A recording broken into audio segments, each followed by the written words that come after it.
नमस्कार, स्वागत एक बार फिर आपका EN हिंदी पर। आज है 26 नवंबर 2020 और 26 नवंबर 2020 की आज सुबह की सबसे बड़ी खबरें हिमाचल प्रदेश से हम आपके लिए लेकर आए हैं।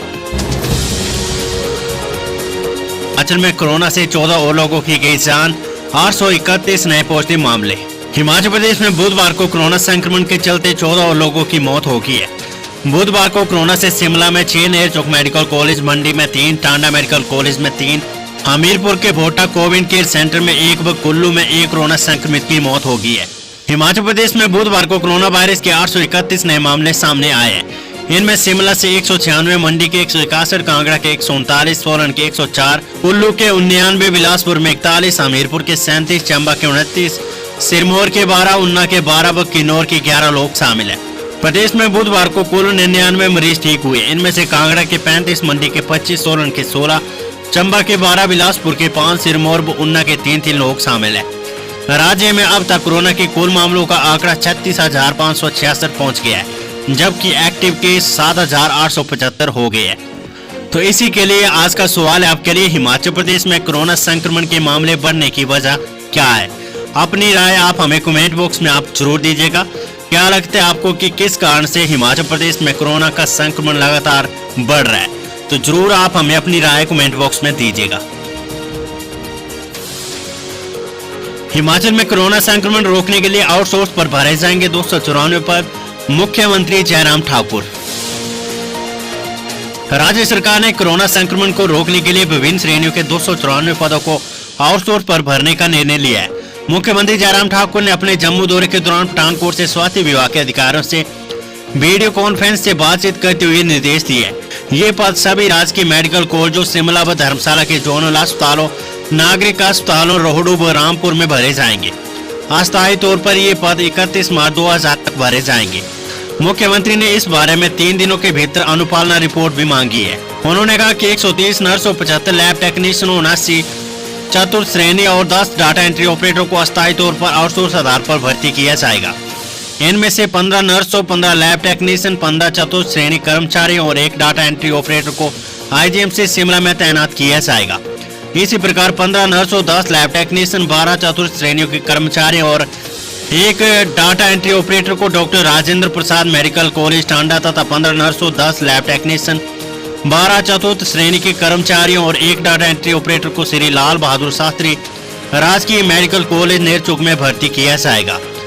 इसी तरह पंडित जवाहरलाल नेहरू राजकीय मेडिकल कॉलेज चंबा में 10 नर्सों, 10 लैब टेक्नीशियन, 10 चतुर्थ श्रेणी कर्मचारियों और 1 डाटा एंट्री ऑपरेटर को तैनात किया जाएगा। डॉक्टर राधाकृष्णन राजकीय सरकारी मेडिकल कॉलेज हमीरपुर में 10 नर्सों, 10 लैब टेक्नीशियन, 5 चतुर्थ श्रेणी के कर्मचारियों, 1 डाटा एंट्री ऑपरेटर भर्ती किए जाएंगे।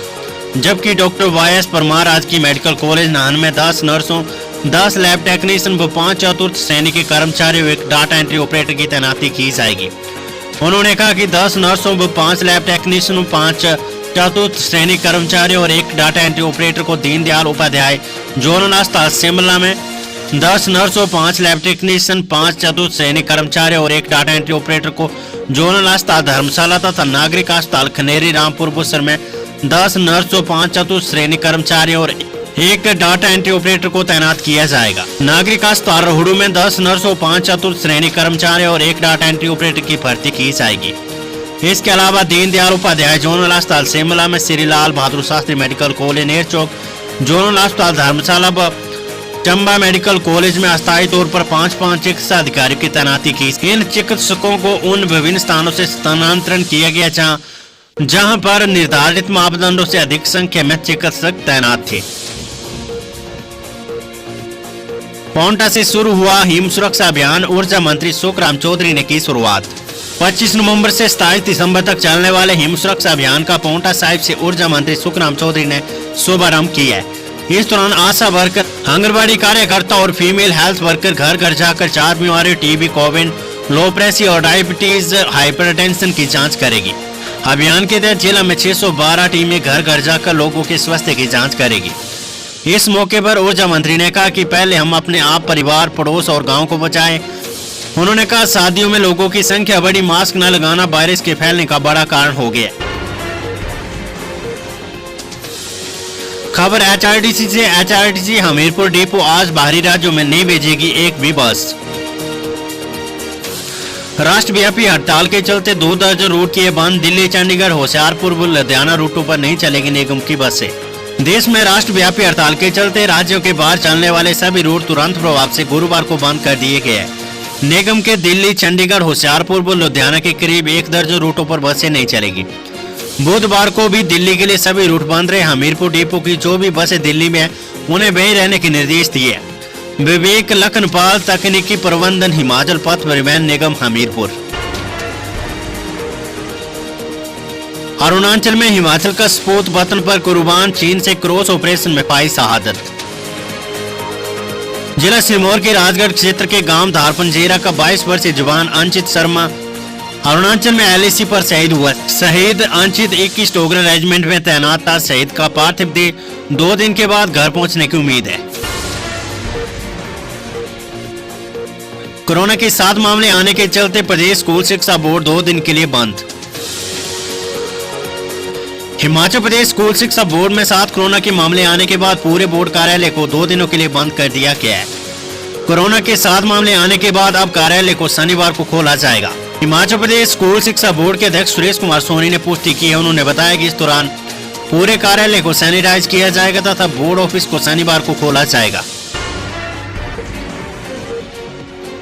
परिवहन मंत्री बिक्रम सिंह बोले, HRTC में अनियमितता के मामलों पर होगी कार्रवाई। HRTC में सामने आए अनियमितता के मामलों पर कार्रवाई अमल में लाई जाएगी। चंबा, देर और धर्मशाला में ऐसे कुछ मामलों को लेकर सस्पेंस भी हुई तथा मैक्लोडगंज बस अड्डे से संबंधित मामले में कोर्ट के निर्देश अनुसार कार्रवाई होगी। इसके अलावा पहले से चल रहे मामलों और सरकारी गाड़ी दुरुपयोग मामले पर नियमानुसार कार्रवाई होगी। ये बात परिवहन मंत्री बिक्रम सिंह ने HRTC निदेशक मंडल व बस अड्डा प्राधिकरण अधिकारियों के साथ आयोजित बैठक के बाद पत्रकार वार्ता में कही। उन्होंने कहा कि कोविड काल में HRTC को 450 करोड़ रुपए का नुकसान हुआ था। सरकार की तरफ से इसकी भरपाई के लिए 353 करोड़ रुपए की वित्तीय मदद भी मिली है। मौजूदा समय में कोरोना संक्रमण के बीच इस समय निगम के 3708 में से 1984 रूट ऑपरेशनल है। इनमें से 1713 राज्य के भीतर, 271 राज्य के बाहर, 24 दिल्ली, 11 हरिद्वार, 59 रूट चंडीगढ़ के लिए ऑपरेशनल है। उन्होंने कहा कि मौजूदा समय में निगम में करुणा मूल्य के आधार पर 5% कोटा निर्धारित किया गया है, जिसे 10 से 15% तक बढ़ाने का प्रस्ताव मंजूरी के लिए सरकार को भेजा जाएगा। विवाह व सामाजिक समारोह में SOP का हो पालन, मुख्यमंत्री जयराम ठाकुर। मुख्यमंत्री जयराम ठाकुर ने विवाह सहित अन्य सामाजिक समारोह के आयोजन में मानक संचालन प्रक्रिया SOP को उचित प्रकार से लागू करने के निर्देश दिए। उन्होंने ये निर्देश बुधवार को जम्मू से प्रदेश में कोविड-19 की स्थिति का जायजा लेने के लिए मुख्य सचिव, सचिवों और जिलाधीशों के साथ वीडियो कॉन्फ्रेंस पर बातचीत के दौरान दिए। उन्होंने कहा कि आम जनमानस को कोविड-19 महामारी के प्रति जागरूक करने और प्रदेश में घर घर जाकर क्षय रोग, कुष्ठ, मधुमेह व रक्तचाप जैसी बीमारियों से संबंधित सूचना एकत्रित करने के उद्देश्य से प्रदेश सरकार ने हिम सुरक्षा अभियान का शुभारंभ किया है। BBN में कोई बाधा उत्पन्न न करे ट्रक यूनियन ने हाईकोर्ट ने सरकार को यह सुनिश्चित करने के लिए आदेश दिए कि कोई भी निजी ट्रक ऑपरेटर यूनियन ने बद्दी, बरोटीवाला और नालागढ़ क्षेत्र में यातायात गतिविधियों में बाधा उत्पन्न न करे। ये भी स्पष्ट किया कि BBN इंडस्ट्रीज एसोसिएशन को अपने उत्पाद ले जाने के लिए यातायात के इंतजाम करने की स्वतंत्रता होगी और उन्हें कोई ऐसा करने से नहीं रोकेगा। न्यायाधीश त्रिलोक सिंह चौहान और न्यायाधीश ज्योत्सना डिवाल दुआ की खंडपीठ ने BBN इंडस्ट्रीज एसोसिएशन की ओर से दायर याचिका की सुनवाई पर यह आदेश पारित किए। गुंडा टैक्स वसूली न रोक पाने के लिए हाईकोर्ट ने सरकार को फटकार लगाते हुए कहा कि सरकार अदालत के आदेशों पर अमल नहीं करना चाहती है।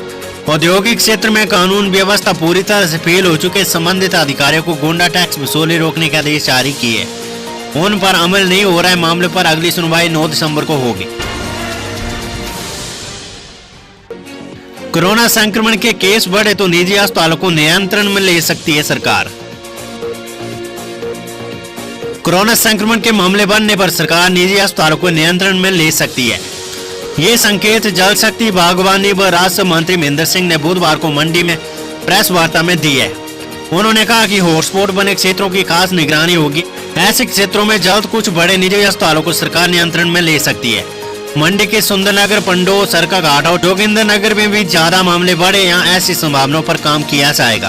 अस्पतालों में इलाज करते समय कोरोना वॉरियर ज्यादा संक्रमित न हो, इसके लिए सावधानी बरतने के निर्देश दिए गए हैं। होम आइसोलेशन में संक्रमितों की चिकित्सक बराबर निगरानी रखेंगे।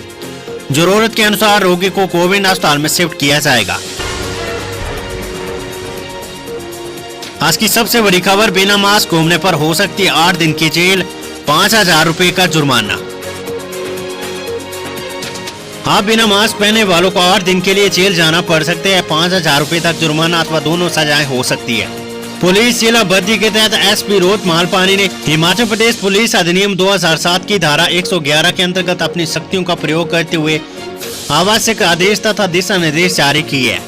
जिला पुलिस बद्दी के उप पुलिस निरीक्षक स्तर के अधिकारियों को क्षेत्र में जनता को कोरोना से बचाव और इसकी रोकथाम के बारे में आवश्यक दिशा निर्देश देने को अधिकृत किया है, जिससे सार्वजनिक स्थानों, सड़कों, गलियों और बस अड्डों आदि पर कोरोना से बचाव से संबंधित नियमों की अनुपालना सुनिश्चित की जा सके। अपने आदेश में एसपी ने कहा कि अगर कोई व्यक्ति मास्क नहीं पहनता और पुलिस उप निरीक्षक के दिशा निर्देशों की अवहेलना करता है तो हिमाचल प्रदेश पुलिस अधिनियम 2007 की धारा 115 का उपयोग करते हुए इसे बिना वारंट के 8 दिन तक हिरासत में लिया जा सकता है अथवा 5,000 तक जुर्माना अथवा दोनों सजाएं हो सकती है।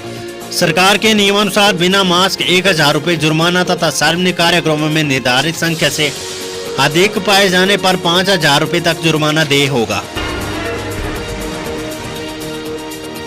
हिमाचल में आधे कर्मचारियों का वर्क फ्रॉम होम अधिसूचना जारी। हिमाचल में आधे कर्मचारियों का वर्क फ्रॉम होम होगा। हर कार्यालय में कर्मचारियों के 2 समूह बनाए जाएंगे। एक समूह 10 बजे से शाम 5 बजे जबकि दूसरा समूह 10:30 से 5:30 बजे के बीच ड्यूटी देगा। 3 दिन 50% स्टाफ ही कार्यालय आएगा। लंच ब्रेक के समय को भी अलग अलग बांटा जाएगा। क्लास 1 और क्लास 2 के श्रेणी अधिकारी कार्य दिवस पर रोजाना जाएंगे। कार्मिक विभाग की ओर से जारी अधिसूचना के अनुसार हाजिरी का रोस्टर ऐसा बनाया जाएगा कि कर्मचारी हफ्ते में 3 दिन बारी बारी से कार्यालय आएंगे। बाकी कर्मचारी 3 दिन घरों और कार्यालय से जितना व्यवहारिक होगा उतना वर्क फ्रॉम होम करेंगे। ऐसे कर्मचारी जो कार्यालय में नहीं है वे स्टेशन छोड़कर नहीं जाएंगे। आपात कार्य के लिए उन्हें कभी भी बुलाया जा सकता है। नए बिजली मीटर की सिक्योरिटी राशि कम करने को याचिका दायर। हिमाचल में नई बिजली मीटर की सिक्योरिटी राशि कम करने के लिए बिजली बोर्ड ने कोर्ट में याचिका दायर कर दी है। ऊर्जा मंत्री सुखराम चौधरी की तल्खी के बाद बिजली बोर्ड ने हाईकोर्ट से नई दरों के आदेश पर स्टे मांगा है। 27 नवंबर को हाईकोर्ट में मामले की सुनवाई होगी। सूबे में बीते माह नए बिजली कनेक्शन की सिक्योरिटी रेट कई गुना बढ़ा दिए गए हैं। चौतरफा विरोध के बाद बैकफुट में आई प्रदेश सरकार ने अब पुरानी दरें लागू करने का फैसला लिया है। दोस्तों, अगर अभी तक आपने हमारे चैनल को सब्सक्राइब नहीं किया है तो यहाँ क्लिक करके हमारे चैनल को सब्सक्राइब कर लें। साथ ही इस नोटिफिकेशन बेल पर भी जरूर क्लिक करें जिससे कि आप हमारे आने वाले सारे वीडियोस की नोटिफिकेशन अपने मोबाइल पर पा सकें।